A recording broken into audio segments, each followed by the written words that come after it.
Society has not given a vision to boys about what it means to be a man, and we're suffering from that.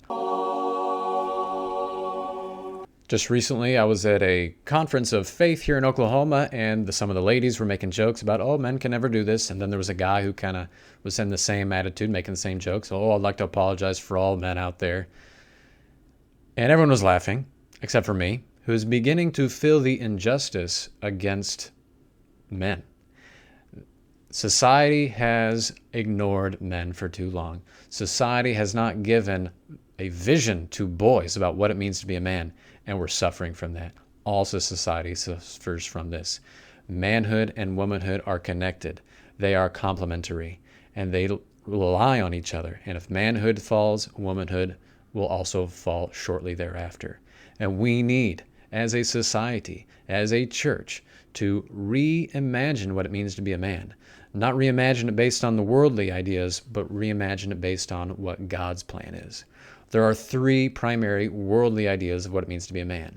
The first is the macho, who prides himself in his physical strength. He dominates others. He wants to be in control. There's a tendency towards violence here. The second is the self-indulgent, those who just live their life in accordance with pleasure. They cannot control themselves. They have no interior strength, and therefore they are the weakest. Thirdly, there are the incompetent. These are not bad men. These are not men of excellence, though, either. And they don't have the know-how and the ability and the strength to pursue what is good. For too long have we done the disservice to our boys and not giving them an expectation of what it means to be a man. And we got to change that. A man is virtuous. The word virtue comes from the word vir, which means man in Latin. Men must be virtuous. He must be courageous to stand up there, to take risks, to endure troubles and problems and pain and suffering for the ones who he loves, to right wrongs. This is not easy. This is hard. And men must be able to have the strength to achieve the good that is difficult.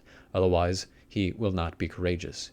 But as he is courageous and he is living the adventure of life, he must also be kind and gentle and compassionate.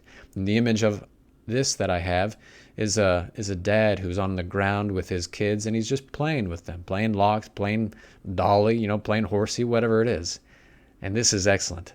A man who is able to be strong when he needs to be strong, but a man who is also able to be weak when he needs to be weak, to be vulnerable, that is, to engage with others and let them know that he loves them and cares for them. Without the virtue, without the strength, he will not be a stronghold where other people who are weaker than him can find protection, who can find security in him.